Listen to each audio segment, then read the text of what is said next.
Alors en quoi MAD peut être intéressant en termes de prévention et puis de prise de conscience finalement sur une problématique importante qui est celle de l'addiction chez les jeunes? Eh bien déjà ça leur permet vraiment de voir ce qui se passe en termes de recherche sur les addictions dans le monde réel et puis de constater par eux-mêmes les effets ici de la substance. Donc c'est en ça qu'on a choisi vraiment un terme en accord avec les questions qu'on peut se poser.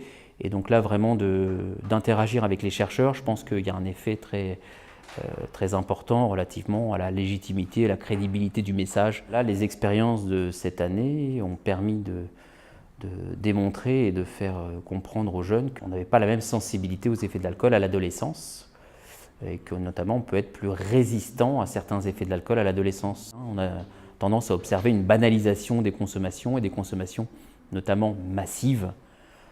C'est boire de l'alcool en grande quantité, très rapidement, ce fameux phénomène du binge drinking. Et ça, c'est assez inquiétant parce qu'on s'aperçoit que boire beaucoup et très rapidement de l'alcool, justement, c'est très dommageable pour le cerveau chez les jeunes. Et donc, on est inquiet parce qu'en tant que neurobiologiste, on se demande s'il ne va pas y avoir des effets à long terme, des dommages cérébraux, ou ne serait-ce que également en termes de vulnérabilité à développer une addiction. Ce que nous a apporté également de manière assez intéressante la modélisation animale, c'est qu'on a aussi des effets à long terme.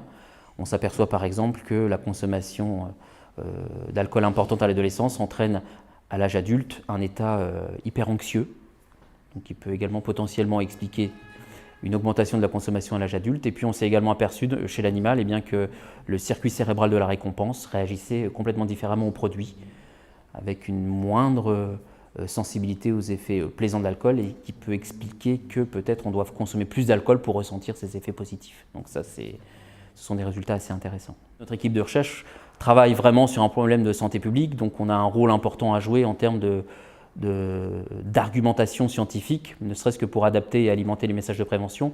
Et puis bien évidemment, on se déplace beaucoup dans les établissements, mais on aime bien aussi recevoir les jeunes chez nous et c'est important aussi pour passer la fibre ici et l'envie de faire de la recherche et puis de travailler en addictologie.